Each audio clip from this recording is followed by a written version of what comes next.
सभापती महोदया, खरं पाहायला गेलं तर ती सेलू जिल्हा वर्धा औद्योगिक प्रशिक्षण संस्थेतील अनुसूचित जाती जमातीच्या विद्यार्थ्यांना देण्यात येणारा निर्वाह भत्ता आणि विद्यावेतन अनुदानच्या वाटपात अनियमितता आहेच, परंतु त्याचबरोबर जे ऑनलाईन त्यांना पैसे पाठवले गेले पाहिजेत ते न करता त्यामध्ये अफरातफर करून त्यांना रोकड रक्कम देण्यात आली।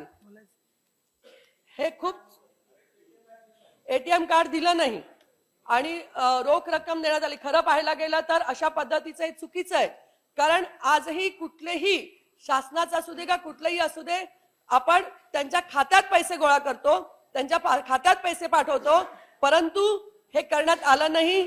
तर ह्याची चौकशी आपण करण्यात यावी। वर्धा तालुक्यातील सेलू येथील औद्योगिक प्रशिक्षण संस्थेतील 2018 ते 2023 च्या कालावधीत अनुसूचित जाती जमातीच्या प्रशिक्षण देण्यात येणारा निर्वाह भत्ता आणि विद्यावेतन अनुदान पूर्ण रक्कम न देता निम्मी रक्कम रोख रूपात देण्यात आली।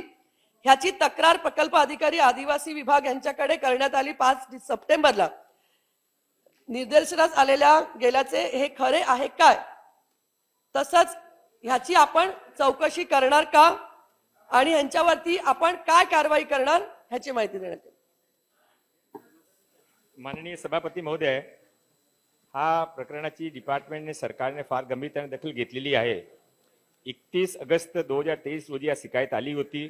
लगेच 5 सप्टेंबरला आपण एक कमिटी 3 प्रिन्सिपल्सची गठीत केली।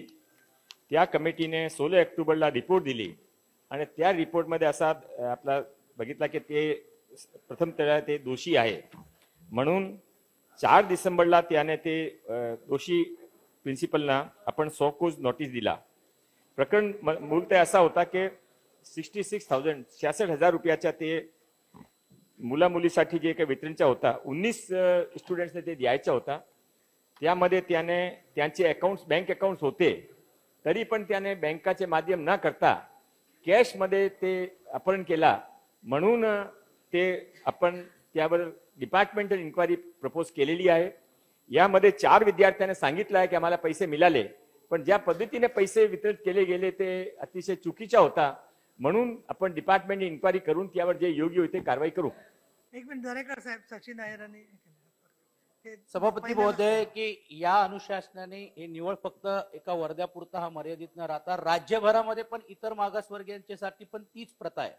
माझा स्पेसिफिक प्रश्न आहे की एक तर सप्टेंबरला तक्रार झाली, तुम्ही नोव्हेंबरला चौकशीचे आदेश दिलेत, आता 4 डिसेंबरला विभागीय आयुक्तांकडून तुम्ही केलेले आहेत।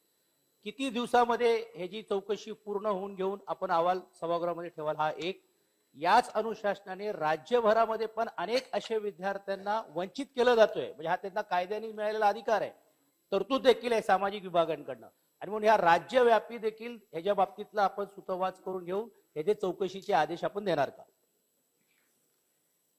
माननीय सभापती महोदय, मी परत एक वेळा सांगतो, अतिशय आपण वेगाने 31 ऑगस्ट म्हणजे सप्टेंबर मध्ये कंप्लेंट आली, प्रथम कंप्लेंट, इन्क्वायरी कमिटी गठीत केली, इन्क्वायरी कमिटीने आपला काम पूर्ण केला, इन्क्वायरी कमिटीने आपली रिपोर्ट दिली, नंतर आपण ते सोकोज नोटीस पण इश्यू केला, सोकोज इश्यू करून आपण ते डिपार्टमेंट इन्क्वायरी पण लॉन्च केलेली आहे। माननीय सभापती महोदय, त्याशिवाय यामध्ये आता जे काही हा आपल्याकडे कंप्लेंट आली इतर ठिकाणी पण होऊ नये यासाठी आपण 3 दिवसाच्या आत एक GR इश्यू करू आणि ते GR मार्फत कंपल्सरीली शिवाय ऑनलाईन ट्रान्सफरचे एकही रुपयाच्या कोणाने ट्रान्सफर करू देणार नाही। गुड या ठिकाणी अत्यंत पॉझिटिव्ह उत्तर लोढा साहेब देत आहेत, परंतु लोढा साहेब या ठिकाणी आपण उत्तरामध्ये अंशतः खरे आहे हे कबूल केलेलं आहे सरकारच्या वतीने। सचिन भाऊने त्या ठिकाणी चौकशीची टाइम बाउंड मागणी केलेली आहे।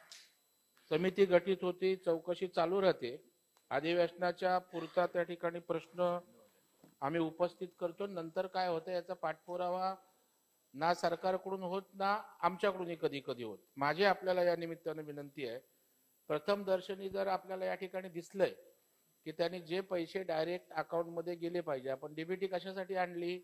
भ्रष्टाचार होऊ नये म्हणून, आणि जर अशा प्रकारे जर डीबीटीच्या ऐवजी तर या ठिकाणी जर त्यांनी अशा प्रकारचा गैरव्यवहार केलेला आहे, हे निष्पन्न झालाय, तर आपण त्यांना निलंबित केलं पाहिजे. चौकशी वगैरे सभापती महोदय या ठिकाणी आम्हाला नको, त्यांच्यावर तात्काळ या ठिकाणी निलंबनाची कारवाई त्या ठिकाणी करावी, अशा प्रकारची माझी मागणी आहे.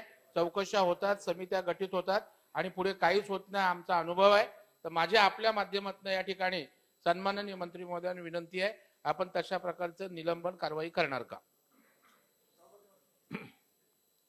माननीय सभापती महोदय, वरिष्ठ सदस्य आमचे पार्टीचे गटनेता माननीय प्रवीण दरेकरजीने जे आता इथे मुद्दा मांडलेला आहे त्यांचे मी समर्थन करतो.